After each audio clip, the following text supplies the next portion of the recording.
survey online. And when I get a second, I'll share it in there so you can start doing it now. But we have come up with an idea based on our discussions about what we think we need. So we're envisioning creating, I think this is 4 teams, one of which would be advocacy, outreach to our elected leaders to get information that we want or express thoughts that we want to express to our elected leaders, help people contact their elected leaders. I personally very much want to make sure that we change laws so that this never happens again, and that is where my passion lies. So I'll be on that team, but you can check the boxes on the survey about what team you want to be in. We have another team that we're calling Neighbors Helping Neighbors. I think this team would be the umbrella that Jeremy's idea would fall under. You know, with the air purifiers for firefighters and the different teams that came to help us. That kind of thing would fall under that umbrella. We've had people mention in the group it would be really nice to have a support group. It would be really extra nice to have a support group led by volunteer mental health professionals. Obviously, we can just do a support group on our own. We can, if you're somebody that wants to help someone else clean their house, that's the team that would be involved in that. So it's just kind of like people helping each other with the things that they need to do in order to get their lives back, at least so they can live in their house again, and live with the trauma of this event. Another really big and really important team would be the environmental research and data collection. We have had people in our group collect their own soil samples in their homes, both out in the open soil samples and controls of things that were under soil samples from under patio blocks and that kind of thing. Who knows whether or not we can get those analyzed? We don't know. There's a lot of things we don't know. We're just trying to forge our own path here. But it's also very confusing to look at the data that is coming in from the Illinois EPA and the EPA. You know, they're doing sampling, they're testing samples in the environment, but that is, you know, one different point here and one different point there. And the way that kind of testing works, you're only going to find what you're looking for. So it's all, and then we don't know what the effects of those things are. So this is going to be a long road that this community is going to be dealing with this, and so we want to be able to aggregate the data that... Sorry. What? I just took it. I stole your run of shows. Oh, okay. I had 2. I had redundant run of shows up here. Just like we should have redundant security measures that make sure that these kind of things don't ever happen.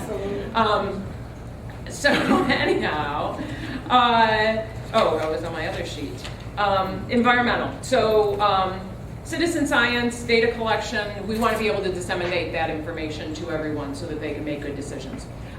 Researching the fire event itself and the history of the Chemtool Corporation in this area. A lot of that is what that timeline is, and thank you very much to, I believe it was Dave Davis who put that together for us. It's really, I'm sorry? Dan, okay, sorry, Dan. There's another, sorry. It's very good, you know, and it's got all its references. So if you want to understand the history, please read that thing. And again, there were 2 sheets. Make sure you have both sheets. We didn't get them stapled together, sorry. But there's more research that needs to be done there. And, you know, that we want to do research into, you know, the Lubrizol Corporation. You know, Chemtool is owned by Lubrizol. Lubrizol is owned by Berkshire Hathaway. Berkshire Hathaway owns all sorts of things, including lab testing companies and insurance companies. So this isn't just mom and pop little company based here, you know, even though their headquarters are Chemtool is here in Rockton. This is an international corporation, and we've all seen the movies, and not all the movies are true, but there is a lot of truth to that. And there is definitely a corporate playbook for dealing with this, and I think we see that unfolding right now.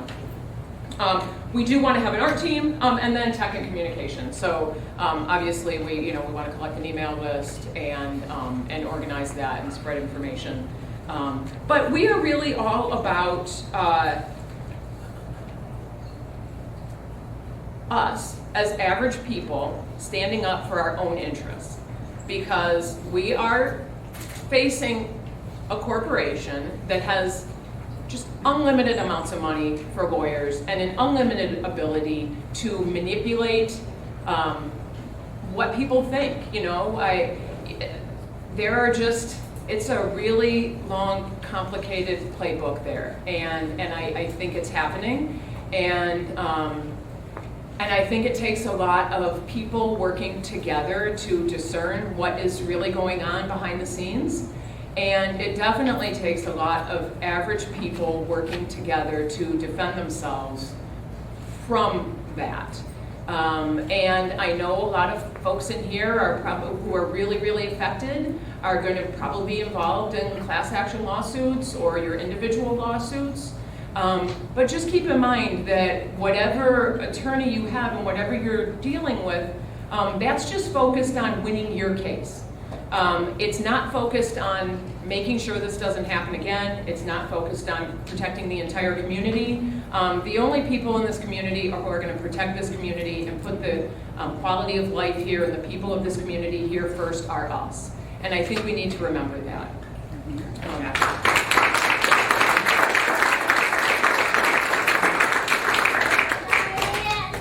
So, fill out your survey. If you have it online, fill it out online. Your information will not go beyond our little email list. It won't get sold to anybody. It won't get given to lawyers or cleaning companies or anything. It will just stay with us. Just so you know, we do have some kind of different ideas that we'd be thinking about for next steps. We would like to have this group come together and invite local elected officials who were basically Rockton officials, people from Lubrizol, people from the Illinois Environmental Protection Agency, the U.S. Environmental Protection Agency. So we would like to organize a town hall, keep that in mind. We would also like to organize a Zoom meeting with our friends in France who experienced a similar fire, similar, not the same, similar. Same company, probably the same chemicals, lots of different circumstances, less than 2 years ago. Steve was talking about the disposal of the PFAS, and it's just crazy to me that, anybody would consider trusting the company that chose to, or allowed the decision to be made to use this chemical in the first place, to then safely dispose of this chemical. Just like I think it's crazy that they experienced this fire, the Lubrizol experienced this fire 20 months ago, and then allowed another fire to occur again this soon. I mean, this is just insane. This fire should never be I'm really interested in making sure that we all really find out how this fire started and what could have been done to prevent it, because I am absolutely sure. It's been 52 years since we put a man on the moon. We don't need to let these fires happen anymore. There are no accidents. There needs to be redundancy and safety so that these things don't happen. Anyhow, I won't rant. That's your turn. Now it's time for you guys to rant, okay? So, I only saw a certain number of hands that I think we've got time for, because we do have 47 minutes. So, give me 1 second. Okay. Yes, we do have 47 minutes. I had originally intended 3 minutes per speaker. I think we forgot to make a timekeeper. But if you could just please try to keep your speaking to 3 minutes. And if I cut you off, please don't get mad at me. It's just I want to make sure that we get through everybody. So this gentleman over here has been eagerly waiting. I'll come right up front. Well, I don't want everybody to have to. Okay. So here. All right, so. Can everybody hear this mic? Now I okay. have. Hi. And if you need to say, go ahead. Hi, my name is John Peterson. I am not from here. I'm from Beloit, Wisconsin, but I was born and raised in Webster Groves. Put your mic real close. I was born and raised in Webster Groves, Missouri. But my friends and many of my family were down in a place called Times Beach, Missouri. The entire town ended up having to be wiped off the face of the earth because of many of the things sprayed on the ground there, and they were sprayed directly into the road covered with rock. My background, I am a federal firefighter, a hazardous materials technician, I did a plume reading, and a number of other things. I've been in a number of disaster sites. I'm retired. One of the things she said about the PFAS, in reality, that comes down to math, guys. There's 2 million or so millions or gallons of fuel, and they put so many gallons of the PFAS on there. In reality, those fuels were creating some of the same chemicals that they sprayed on the fire to put it out. So in other words, if you have a cup of water and it's going to burn, you burn half of it, and you put the drop of water into it, put the whole thing out, that drop of water would save having all of those exposed into the air and go downwind into your yards, and that's where I want to go. One of the things you guys want to make sure you do over time, in Times Beach, it took them 20, 25 years to find out the chemicals they put down were killing people. Here, you have ground zero, day one, a week ago. You guys can stop this in advance. You need to watch your pets. You need to put your pets, dogs and cats, because their noses are at the ground where all of this soot fell. And you need to make sure you track their health, because the cancers will show up, the kidney problems, the lung breathing, and all that stuff will show up in the dogs first. You're going to be 65, 70 years old. If you're 30 or 40 now, you're going to have problems going on, but you're going to see it in those animals faster. You want to pick up the dog poop in your yard. It's a really great source, because if you can find dog poop or underneath the stones like that, the collections and stuff like that, that's evidence of before the fire and after the fire. Those are some of the things you really have to do. The furnace filters in your homes, pull them out, wrap them up in paper, not in a trash bag. Wrap them up in paper and store them, write a date and time on it, change them out regularly. Because you guys walk through your grass, if anybody's got black feet from the soot, when you walk in on your carpet, you drug it inside. Anybody who mows their grass here, as soon as you mow it, you bag it up, you ever seen that little cloud of dust around there? You're just rebreathing the same stuff you breathed last Monday. So you have to look at all those little things. You guys really have to get together. I'm from Beloit. I was up north of this. It may affect us, but it's not going to affect us like it is you. You have to get together. Real estate. You need to find a real estate agent to do a study on the cost and values of your homes. Yes. Right now. Absolutely. You need to do it right now when the market is high, because just to think, in a few weeks, as some of you guys decide, well, I'm going to move away. I can't deal with this dirt, this soot in my yard and so forth, because it's going to take a month, maybe a year or two to get it all cleaned up. And you got health issues, you're older, whatever. All of a sudden, the valuations of these properties are going to depreciate, and that's on the company. That's just real estate. There's a whole other line of things that go on. She talked about the support groups.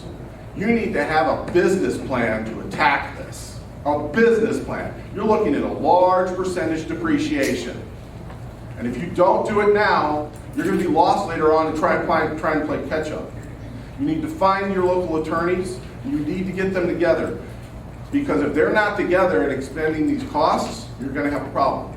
You should be asking those local mold companies to come and take swabs of your house, your gutters. Some of those homes that were very close to the fire are going to have the petroleum actually hit their roof. So suppose somebody put on a 20-year roof just a month ago, 4 months ago, and in 8 years it's gone. Those chemicals you ever seen what happens when oil hits the asphalt, creates a spot in your driveway? Those are some of the things you got to look at. You got to look at them now. There's a lot more to it. And then the other thing is, all of your children need a checkup. Every child, everybody in that area needs to go have a physical. Because Times Beach, that's what happened. A huge portion of the population ended up with all kinds of tumors and stuff like that. And that can happen here. I'm John Peterson. If you got any questions, I'll be in the back of the room.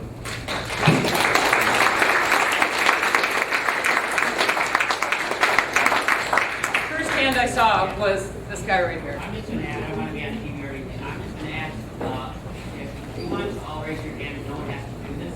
Who wants Chemtool to be rebuilt in this room? The fire's not even out. Why are you asking? The fire hasn't even been put out yet. Exactly. Straight up, let me just say this. This is a crime on the eco side. Chemtool should have never existed. The fact that you all want to rebuild this doesn't make sense to me at all. I don't think anybody wants that. That's all I'm going to say. Well, nobody raised their hand. 2 people raised their hand. Why rebuild? Why work on rebuilding a chemical plant?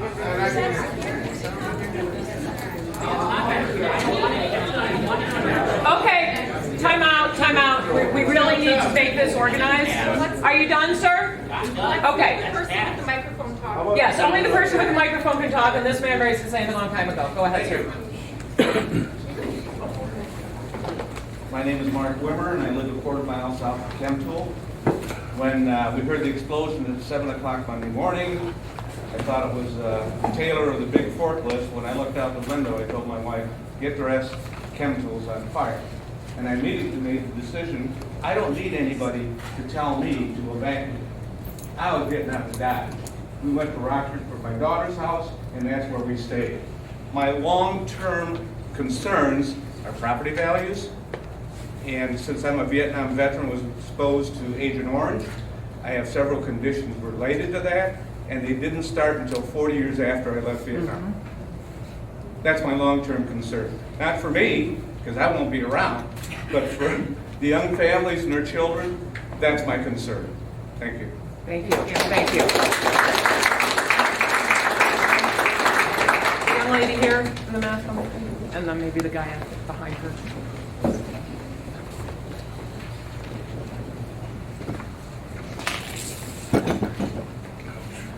Hi, my name is Janita Holland, and I live 2 miles away from where... Can't hear you.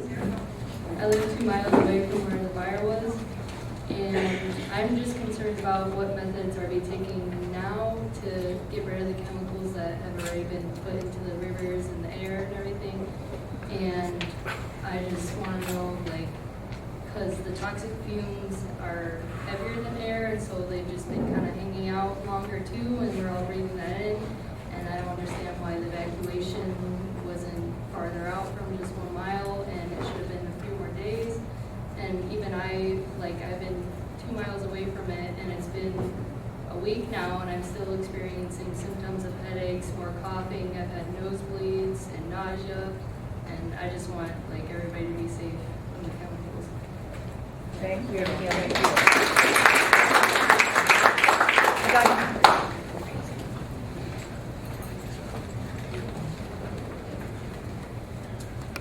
Hello, my name is Brendan Rabbit. I live 3.1 miles south of the Chemtool plant. Among my concerns are not only the environmental hazards, but would be the issue of the city of the village of Rockton choosing to modify the evacuation zone so they could hold those settlers days. Despite the fact it's just 2 miles outside, we had thousands of people coming into town, some of whom were aware, some of whom just decided it's not really my concern because I'm just here for a couple of days, not somebody who's a long-term resident who's more concerned about what's going to happen, like you said, 20, 30, 40 years down the road, and the accountability of not only Chemtool but the local government as well. Thanks, Brendan.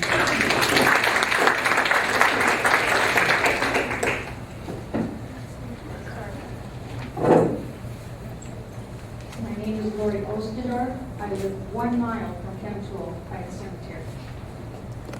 And my concern right now, I have multiple chemical sensitivities. Is this water even safe for me to do my laundry in? My dishes? No. My garden, I have things that are just now popping up out of the ground. Is it safe to eat those carrots 2 months down the road? No. Do I have to trash it all and take up all that dirt and replace it all, which is definitely not in my budget? What is the impact of this going to be for the wildlife? My farmers? What is it going to do to my great niece and great nephew who are currently 3 and 1 year old? Are they going to end up with cancers? Am I going to end up with cancers? I would like to know what we can do about this, what they are going to do to help us with this. And I would also like to know why the factory was running in the first place. That's right. When the water sprinklers were offline, it should have been shut down. This would never have happened in the first place. It's just common sense. You don't put water on a grease fire, whether it's on your stove or it's in a factory. And they did that too. On pass. And all that did was spread it and made this a whole lot worse for all of us. I'm angry and I'm upset. And I can't sleep well at night because I'm thinking about all these things. And I'm sure you are too. Someone's got to stand up to them and tell them this is not right. You should not have built this here, near people, near water, near the schools, near our farms, and near a wetland where the endangered whooping cranes come. Yes.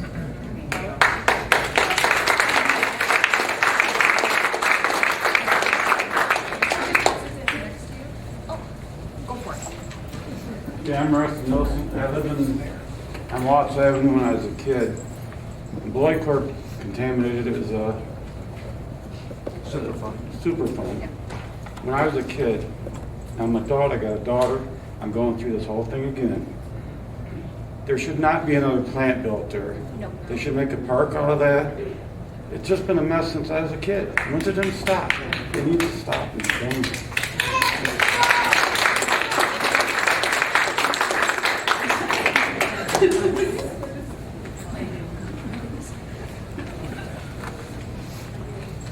Hi, my name's Brenda Riddick. I live in the Winfield subdivision, and I didn't know anything about the fire until my niece called and told me that Chemtool was on fire. I jumped out of bed, I went out and I was looking, not thinking anything of it. I was standing out there watching it because I'm a mile away, just under a mile away, and I'm like, wow. All of a sudden I see this big flame up in the air. And I ran back in the house, and I closed everything up, and I just stayed in there. Well, needless to say, I went back in the house, and I got real dizzy. I felt nauseous, and I thought I was going to pass out. Tuesday, I went to work. I had a real bad headache. I was at work about an hour and a half. Just went away, like I never had anything. Wednesday, I went home to get some clothes, go into work, same thing on Wednesday. So I took my stuff, my dogs and everything, I went to Bristol, Wisconsin, because that's where I have family. I don't have anybody out this way. So my other question is, why did they ever let Chemtool in there without redoing the suppression for the fire sprinklers with foam if they knew it was chemicals going in there?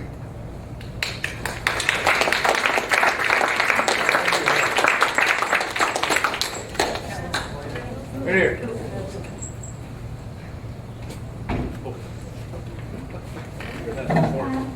I was out wondering when there would be people outside again, or whenever I came outside in my backyard, like chemicals in the air.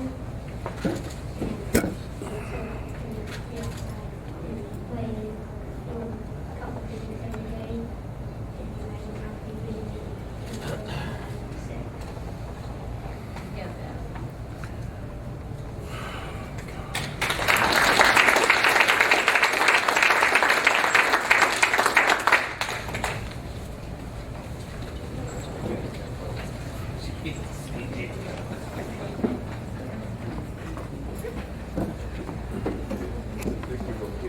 Hi, I'm Leslie Liddell. I live 2 miles from the site in Brockton on Black Hawk across from the Woodlands, and I have my own well. According to the city, there are just a couple of us that have been grandfathered in. How does one test their well? How do I know if my well is safe? How does everyone here know if their water is safe? Can we test it ourselves? Same thing for the soil. I'm concerned.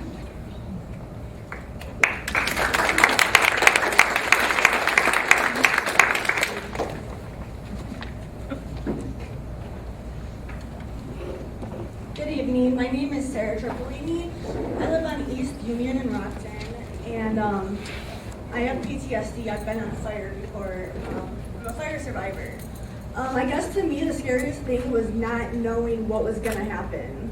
Like, okay, so we have this massive building on fire. What about the homes around it? I have a cousin. She lives on Watts. Her house was right behind that. Like, okay, so this house or this factory's on fire, you know, what about it spreads, you know? Like, it was just really overwhelming to me. I felt really sick, my stomach. So thank you all for being here. We got this.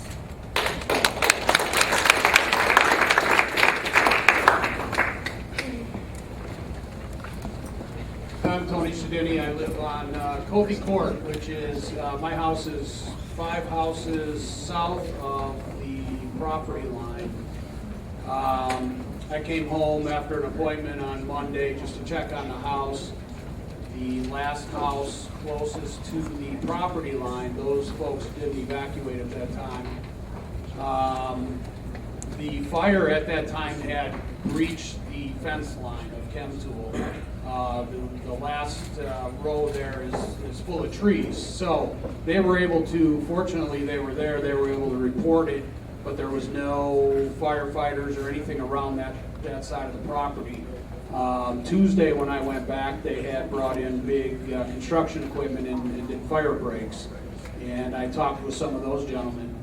Another point I'd like to make, I had a number of us on our street, we have a lot of, we don't know what it is actually, but black drippings on our houses. I just built a deck last year and it's all filtrated into the wood. So a lot of us in our neighborhood call their insurance companies. My company sent an adjuster out. He sent me the report. I have over 50 pictures of it all over the property and such. And then was told that insurance wouldn't cover this because it's a pollutant. So don't know how many of you have actually contacted your insurance companies, but I'd like to kind of find out, is somebody else's, insurance companies covering this? I have Country Financial, they're not covering anything. So not sure which way we're gonna go, but if the gentleman who spoke first is right and it will eat through my roof, then I probably will lose my whole roof because it's saturated. Thank you. If anybody wants to answer someone else's question when they talk, feel free. I mean, it doesn't have to be like your own spiel. Just so you know. My name is Megan Pierce. I'm on Adams Street. I have 2 young kids, and I think what's floating through my mind right now is all these little tiny silver metallic looking pieces of just scattered shininess all through my yard. I have a stick, a magnet on a stick, you can buy it at Farm and Fleet, that's where I got it.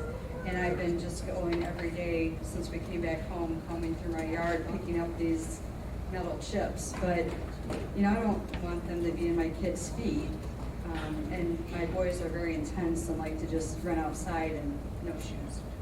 Typical, it's summer, right? So I don't know, is there a better way? I know there was a picture of the roller, I saw that. But why isn't Clean Harbors doing this? Like, is there... does a company make one of these big rollers, a cleaning company, does that exist? Roofing companies. Where's the guidance on what we're supposed to do right now? That's what I want. Shut down Chemtool. Where's?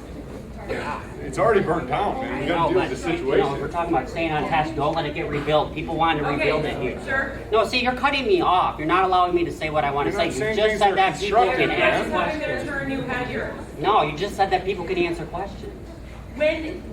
I just don't think you're in charge. When you get the microphone again, if you want to answer someone else's question, you can. But we have too many people in here to have back and forth discussion.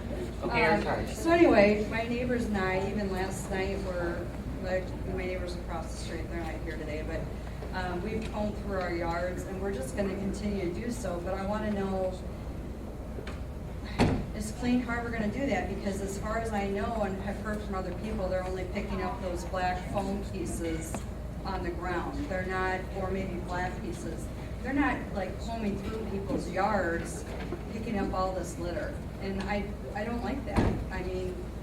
That makes me very nervous. So I guess right now that's my immediate concern, because I don't want any more of that in my house either.